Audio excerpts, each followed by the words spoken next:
Why choose this as our goal?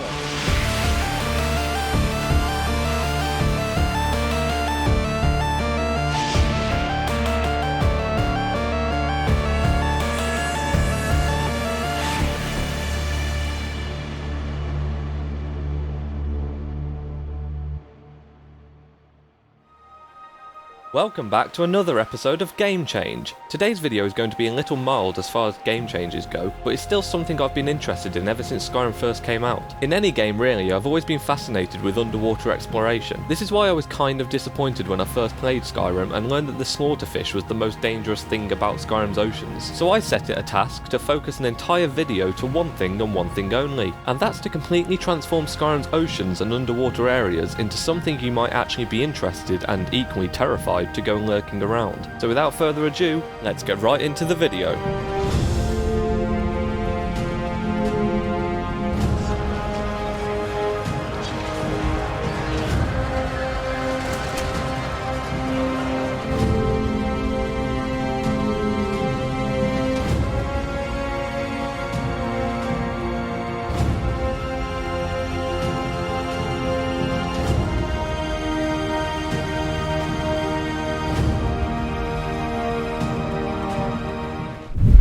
So there's a couple of awkwardnesses that I feel like we need to cover before overhauling the oceans itself, and that's the way the character actually traverses these areas. For a start, the swimming animation is, well, a little clunky. Fallout 4 actually made a move in the right direction by having multiple animations dependent on if you're fully submerged, swimming on the surface of the water, and even another animation for the latter while sprinting. Dynamic swimming is a newer mod on the Nexus that begins to fix this problem. This mod uses the dynamic animation replacer to switch between two different swimming animations dependent on variables such as stamina level and armor weight. When the player has lost a considerable amount of stamina or is wearing a heavier set of armor, their swimming animation will change to the vanilla almost drowning animation, which mimics the way someone would be swimming in real life if they were weighed down by all that heavy metal armor and weapons. When these conditions are not met and the player is wearing a lighter set of armor and has a higher level of stamina, the stronger swimming animation will be activated, which is also a standalone mod by Artsic. This mod is a really nice addition to underwater movement and begins to fix the problem that I felt Skyrim has always had in regards to water-based functionalities. The second mod, which aims to fix another problem, is Zarthar's character Behaviour Enhanced,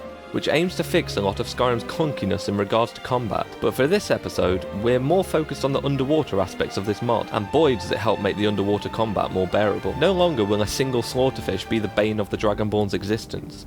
With this mod, it allows you to actually attack underwater in quite an immersive way. The only exceptions, although quite immersive exceptions, are bows, crossbows, torches and ritual spells, which all cannot be used while swimming.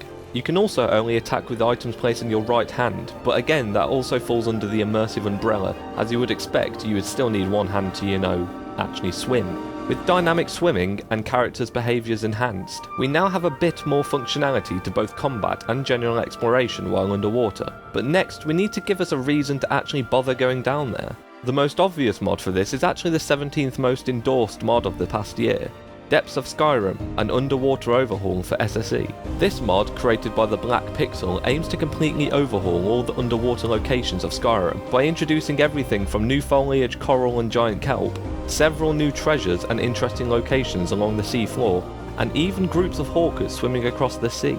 This mod is one of the reasons I decided to make this episode in the first place, as it completely takes advantage of an area of Skyrim that is always neglected.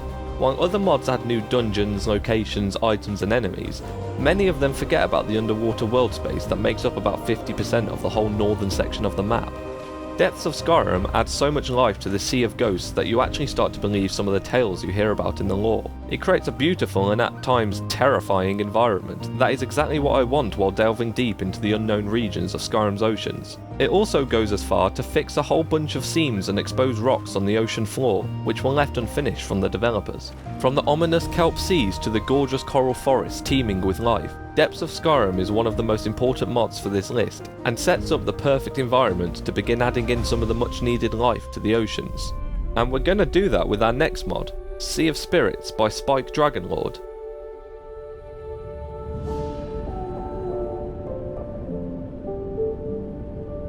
Sea of Spirits is a mod that has been around for a while, but I've always never seen a use for it until now. While it did look incredible by adding a multitude of fantastical creatures such as whales, sharks and narwhales, I always fell back to, well, I'll never see them because I have no reason to be in the ocean.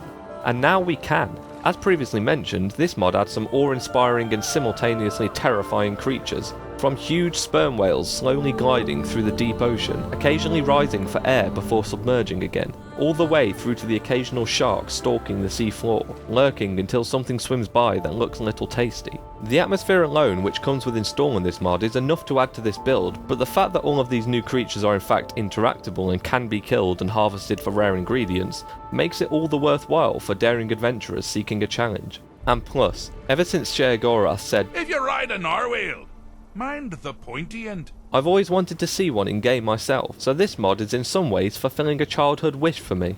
Also, just to add on to both Depths of Skyrim and the Sea of Spirits, I've also thrown in Underwater Treasure SSE to include more locations of interest and lootable chests along the sea floor for some extra incentive for exploration. Next, we're going to blast through a few honourable mentions which aren't exactly necessary but do improve the overall experience somewhat.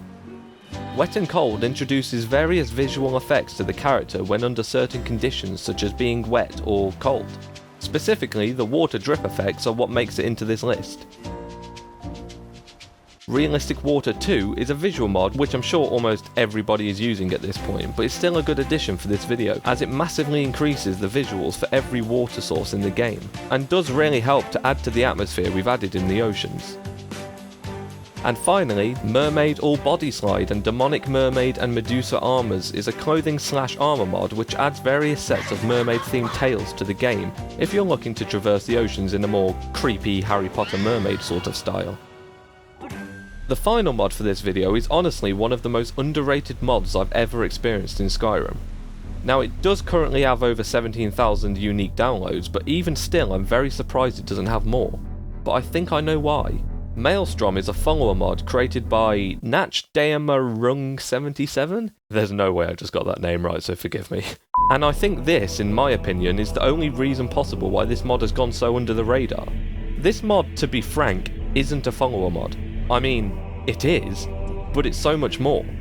Every single day there seems to be a new follower mod on the Nexus, so when this mod is titled Fully Voiced Follower and Quest Mod, the follower bit is the part that stands out in the title, but the quest is the part that stood out in the mod for me. This mod takes you to a strange new island that has recently risen up from the depth of the sea. The mod description describes it as a tale of treachery, madness and dark secrets, and I've possibly never played another mod which does so well in portraying its atmosphere. I played this mod somewhere around late last year, and I was actually enamoured with every single location, setting and note that this mod offers. I'm not sure if it just tickled a certain topic and dark theme that I personally have never really seen explored in Skyrim before, but I can't express enough how engaged I was playing through this mod. You follow an expedition turned sour to uncover an ancient being based off an ancient Norse mythology. Following in the footsteps of the previous expedition team, you begin to hear strange voices and sounds, and through a series of notes and journals you slowly make your way through an ancient temple that the previous team uncovered. I'll be honest with you, it takes a lot for me to actually read journals and notes in Skyrim, but something about this mod just drew me in and I wanted to learn everything I could about what was going on. And this isn't just another Nordic dungeon, there are so many new interesting environments that really make you feel like you're delving deeper and deeper into an ancient tomb submerged thousands of feet underwater. At times it almost feels like the walls could break through at any moment and the entire place could flood. The various tasks the quest makes you do are also very unique, like entering a dream of tormented sailors for example, which was a really cool experience. Overall, this mod is an incredible addition to the game, and I'll leave a lot of it up to you to experience, and depending on which ending you get, you can obtain a very interesting and unique follower, which I know is the main point of the entire mod, but I'll let you experience that for yourself as well. And that's going to complete this episode. If you enjoyed, then leave a like, and leave any mods you think belonged in this video in the comments below, and I'll add them to the description. Also, I hope you guys are liking the smaller individual mod videos I've been making lately. I've been trying to make something that I can get out to you on a more regular basis and not just posting one game change video per week, so if you haven't seen them, subscribe to keep up to date because there are plenty more of them coming. But thanks for watching, and I'll see you in the next video. Adios, bitches.